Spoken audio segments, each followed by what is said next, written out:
تب بھی وہ دوسروں کا دکھ محسوس کرتا ہے اور وہی شاعر ہوتا ہے۔ تو ہماری گفتگو کا سلسلہ یہ جاری ہے۔ ابھی اس سے پہلے آپا نجمہ عثمان ہمارے ساتھ موجود تھی، ان کا میں دل کی گہرائیوں سے شکریہ ادا کرتا ہوں۔ ان سے افسانے پہ بھی بات ہوئی، شاعری پہ بھی بات ہوئی، کچھ ان کا کلام بھی سنا۔ ابھی ہمارے ساتھ وقفے کے بعد بھی رفعت اسام مینا موجود ہوں گی، اور بھی کچھ لوگ ہوں گے، ہم ان سے بات چیت کریں گے، کچھ دیکھیں گے، نئی شاعری سنیں گے، نئے حالات پہ گفتگو ہوگی اور تقاضے کیا ہیں اس کے، ان پر بھی بات ہوگی۔ ایک چھوٹے سے بریک پہ جا رہے ہیں۔ السلام علیکم ورحمۃ اللہ وبرکاتہ۔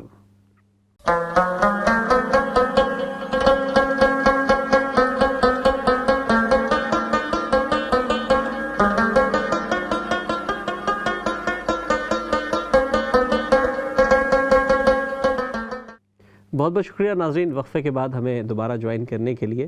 آج ہم نے ایسی ہلکی پھلکی ایک محفل سجائی ہے جس میں ہم مختلف اپنے دوستوں سے، اپنے احباب سے بات چیت کر رہے ہیں۔ اب اس سے پہلے نجمہ عثمان صاحبہ موجود تھی، اب ہمارے ساتھ رفعت اسام مینا صاحبہ موجود ہیں۔ ان کا بڑا خوبصورت دو شعر میں آپ تک پہنچاؤں پہلے کہ زندگی سے نمٹ کے لکھتی ہوں، زندگی سے نمٹ کے لکھتی ہوں، جو بھی لکھتی ہوں ڈٹ کے لکھتی ہوں، پہلے لکھتی ہوں میں زمانے پر، پھر زمانے سے ہٹ کے لکھتی ہوں۔ محترمہ مینا صاحبہ ہمارے ساتھ موجود ہیں۔ اچھا، تو آپ سے مینا صاحبہ بات ہو رہی تھی زمینوں کے حوالے سے، آپ نے بتایا کہ ظاہر ایک کوشش ہوتی ہے۔ آپ نے آکسفورڈ میں آپ رہتی ہیں، آپ وہیں پڑھاتی ہیں، اس ایسے علم پرور شہر سے آپ کا تعلق ہے، تو آپ کو کیا اس چیز کی مہمیز اس جگہ سے بھی ملی، یا کوئی آپ کے اندر سے ایک جذبہ ہوتا ہے، کوئی احساس جاگتا ہے اور قلم اٹھ جاتا ہے اور لکھنا شروع کر دیتی ہیں، یا کوئی حالات کے پیش نظر شاعری ہوتی ہے، یا بس لکھنا ہی لکھنا ہے، بس روزانہ بیٹھنا ہے، کچھ کام کرنا ہے؟ سہیل بھائی، ایسا ہے کہ جہاں تک شاعری کا یا لکھنے کی بات ہے، یہ مجھے لگتا ہے کہ یہ ہر انسان کے پاس جو لکھ سکتا ہے، جس کے پاس خیال ہوتا ہے، جس کے پاس مشاہدہ ہوتا ہے، جس کے پاس تجربات ہوتے ہیں اور الفاظ ہوتے ہیں، اور ان الفاظ کو ترتیب کے ساتھ یعنی ان کو شعر میں ڈھالنا، وہ جو بھی ڈال سکتا ہے۔ تو یہاں سے یعنی یہ نہیں ہوتا کہ انسان سوچے سمجھے اور پھر وہ کوئی بات آئے، یہ چیز پہلے سے موجود ہوتی ہے انسان کے اندر نا۔ تو جہاں تک میرا ہے، مجھے تو اس طرح سے نہیں میں کہوں کہ مجھے بچپن سے شوق تھا یا مجھے پتا تھا، مجھے یہ بھی نہیں پتا تھا کہ میں جو لکھ رہی ہوں وہ شعر ہے۔ جو بچپن میں نے جو سب سے پہلے لکھا تھا، مجھے سب یہ اندازہ نہیں تھا کہ یہ واقعی ایک شعر ہے، بس یہ تھا کہ چلے دو مصرے بن گئے ہیں اور ان میں ردم موجود ہے، دیٹ از اٹ۔ وہ تو خیر بعد میں پتا چلا جب شاعری کو جب لکھنا باقاعدہ یوں شروع کیا، چھوٹی چھوٹی نظمیں، چھوٹی چھوٹی چیزیں، پر میں بہت زیادہ مجھے نیچر سے میں بہت زیادہ انسپائر ہوتی ہوں۔ تو جب بھی میں اس طرح سے جب چیز کو دیکھتی ہوں تو میں اس کو لکھ لیا کرتی تھی، اور یہاں سے ظاہر ہے کہ لکھنے کا تو شوق ہوتا ہے، لیکن جہاں تک بات ہے کہ باقاعدہ لکھنے کی بات، وہ جب میں نے شروع کیا وہ بھی یہی ہوتا ہے کہ آپ جیسے دوست احباب جو ہیں انہوں نے ہی مجھے انکریج کیا۔ تو جب میں نے وہ لکھنا شروع کیا تو اس کے لیے پھر ظاہر ہے کہ اس کو سمجھنا، اس کو پڑھنا اور اس کا تھوڑا بہت علم جاننا، یہ مختلف کتابوں سے، مختلف جگہوں سے، مختلف دوستوں سے، تاکہ وہ کیا کہتے ہیں کہ جب انسان کوئی چیز لکھنا شروع کرے تو اتنا نالج اس کے پاس ہونا چاہیے کہ اس کو بہتر طریقے سے لکھ سکے۔ اچھا، آپ سے میں ایک اور چیز پوچھنا چاہوں گا، عموماً ہمارے ہاں جو شعراء ہیں، ایک قدمہ جو تھے، جو بزرگ شعراء تھے، جو روایتی شاعری تھی، وہاں ہمیں ایک رنگ نظر آتا تھا، ظاہر ہے وہ معاشرتی ناہمواری کو بھی ہنس کے سہ کر، اور اس پر جو ہے خوشیاں اور شادیانے بجائے جاتے تھے، وہ بھی ایک الگ رنگ تھا۔ آپ کیا سمجھتی ہیں کہ جو اونچ نیچ ہے، جو اتار چڑھاؤ ہے، جو حالات ہیں، ان کے بدلتے رخ ہیں، اس پر ایک شاعر کا کیا کردار ہونا چاہیے؟ کیا وہ صرف ان کا سوگ مناتا رہے یا ان کا حل بھی پیش کرے؟ although کہ شاعر کا یہ کام نہیں ہوتا بہرحال۔ نہیں، اس شاعر کا جہاں تک ہے، میرا جہاں تک خیال ہے کہ جو فار ایگزامپل ہم آپ اس بات کی مثال لیتے ہیں، جو گزشتہ 1.5 سال سے ہم جن حالات سے گزر رہے ہیں، یہ ایک بہت یعنی پینڈیمک جو ہے، یہ ایک بہت بڑی ایک چینج آئی ہے، ورلڈ میں جو چینج ہے، جن حالات سے ہم گزرے۔ اب شاعر کا جو قلم ہوتا ہے وہ ان کی آبزرویشن کو جب دیکھتا ہے، اس تکلیف کو محسوس کرتا ہے۔ آپ کو ظاہر ہے اس بات کو سبھی ہم جانتے ہیں کہ ان حالات میں زیادہ تر لوگ جو ہیں خصوصاً ڈپریشن کا شکار ہے۔ وہ ڈپریشن کس لیے آتا ہے؟ وہ اسی لیے آتا ہے جب وہ ایک جگہ پر قید کر لیے جاتے ہیں، اور کئی وجوہات خیر ہوتی ہیں، لیکن کیونکہ یہ بڑھ رہا ہے اور اس کی بیسک وجہ یہی ہے کہ انسان سوشل اینیمل ہے، وہ آپس میں ظاہر ملاقات نہیں ہو رہی اور اس وجہ سے لوگوں میں یہ چیز بڑھ رہی ہے. تو اس چیز کو ایک شاعر اگر اپنے لاتا ہے خیالات کو مطلب قلم کے سپرد کرتا ہے تو یہ اچھی بات اس لحاظ سے ہوتی ہے، یعنی اپنی جو بھی فیلنگز ہوتی ہیں، ضروری نہیں کہ ویسے کوشش نہیں ہونی چاہیے، میں مطلب کوشش یہ کرتی ہوں کہ جو اپنی فیلنگز ہوتی ہیں پیور فیلنگز ان کو آپ لکھ لیں. تو ہوتا ہی ہے کہ جب آنے والی نسلیں جو ہوتی ہیں ان کو بھی پتہ چلتا ہے کہ بھئی یہ ایسا وقت آیا تھا اور اس میں ان لوگوں نے ادب کا کیا کردار رہا ہے. مطلب ایک شاعر تاریخ بھی لکھ رہا ہوتا ہے، آپ کے کہنے کا مطلب ہے لکھ رہا ہوتا ہے. بالکل. تو مایوسی جہاں مجھے یہ بات اچھی نہیں لگتی کہ مایوسی کو فروغ دیا جائے یا پھیلایا جائے. ظاہر ہے ہمیں پتہ ہوتا ہے، حقیقت ہمارے سامنے ہوتی ہے، لیکن یہ ہے کہ اللہ تعالیٰ کو پسند جو بات ہے وہ یہی ہے کہ امید کا دامن کبھی بھی ہاتھ سے نہیں چھوڑنا چاہیے. جب امید ہوتی ہے وہاں مایوسی نہیں ہوتی. اچھا، آپ نے کہا کہ حسن، خوشبو اور زینت آئی تھی جب زمین پر ایک عورت آئی تھی. تو آپ یہ سمجھتی ہیں، کیونکہ ظاہر ہے بڑے بڑے شعراء تو کہہ گئے ہیں کہ تصویر کائنات میں جو رنگ ہے وہ وجود زن سے ہی ہے، وجود زن سے تصویر کائنات میں رنگ، اور ہے بھی یہی. تو ایک شاعرہ جو شاعرہ بھی ہے، عورت بھی ہے، اور وہ اتنا خوبصورت شعر بھی کہہ رہی ہے، وہ کیا سمجھتی ہے کہ معاشرتی ناہمواریوں کا جب ہم تذکرہ کر رہے تھے ابھی پچھلے سوال میں، تو ایک عورت کا کیا حد ہے اور کیا فرائض ہیں، کس طرح وہ ایک شاعرہ کے روپ میں اپنا کردار ادا کر سکتی ہے؟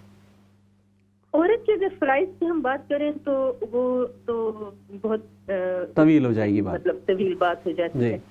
کہ ظاہر ہے کہ ایک عورت جو ہے اس کے لیے اس کا سب سے پہلا میرا جہاں تک خیال ہے، میں اس سے یہی سمجھتی ہوں کہ اس کا مرکز اس کا گھر ہوتا ہے، اس کے بچے ہوتے ہیں اور اس کا گھر اور ان کی تربیت. یہ ایک کیونکہ وہ ایک معاشرہ بناتی ہے ایک عورت. صحیح. یہ سب سے بڑا اولین فرض عورت کا یہی ہوتا ہے. جہاں تک شاعری کی یا لکھنے کی بات ہے، اب یہاں پر یہ ہے کہ ہر ایک کی سوچ مختلف ہوتی ہے، ظاہر مختلف طریقے سے وہ لوگ لکھتے ہیں. تو اب ایک اور بات میں یہ کہوں گی کہ عورت کو خصوصاً ہمارے معاشرے میں اسلام میں ایک بہت بڑا مقام ہے، لیکن چونکہ ہم لوگ کہتے ہیں اس کو، بعض لوگ اسے روشن خیالی کا جو نام دیتے ہیں، اور روشن خیالی جو ہے ہمارے نزدیک وہ روشن خیالی ہے جو حضور صلی اللہ علیہ وآلہ وسلم نے ایک عورت کے لیے مقرر کی تھی، اور وہ روشن خیالی ہے جو سورۃ احزاب میں اللہ تعالیٰ نے ایک خاتون کے لیے مقرر کی ہے، کیونکہ ہمارے لیے یہ روشن خیالی ہے. تو جب لوگ یہ سمجھتے ہیں کہ شاید مطلب جو لباس یا کچھ اس طرح سے خود کو پریزنٹ کرنا ایک عورت کو وہ روشن خیالی ہے، میں اس کو روشن خیالی کا نام نہیں دیتی. مجھے پتہ ہے کہ لوگوں کو مجھ سے اس بات سے اختلاف بھی ہو سکتا ہے، لیکن میرے نزدیک وہ روشن خیالی ہے. تو یہی عورت کا فرض ہے کہ اپنے آپ کو ان حدود میں، اللہ کی حدود میں رہ کر اپنے فرائض انجام دے، چاہے وہ شاعری ہو، چاہے وہ گھر ہو، وہ جو بھی ہو، لیکن ان حدود میں رہ کر. اچھا، آپ نے بہت خوبصورت انداز سے جو ہے اس کلام میں آپ نے مختلف زاویے باندھے. ایک ظاہر نسائی جذبہ ہوتا ہے، ایک عورت ہی اپنے اندر کا دکھ اور اپنے اندر کی خوشی بیان کر سکتی ہے، مرد چاہے جتنا بھی کہنا چاہے وہ اس پر اس انداز سے شاید اس کا دکھ فیل نہیں کر سکتا. تو آپ کچھ مجھے اگر اپنا کلام بھی اگر ہم آپ کا سن سکیں، ہمارے ناظرین تک پہنچے کہ آپ کے کیا جذبات اور احساسات ہیں، اگر مختصر کچھ کلام پہنچ سکے ہمارے ناظرین تک تو بڑی عنایت ہوگی.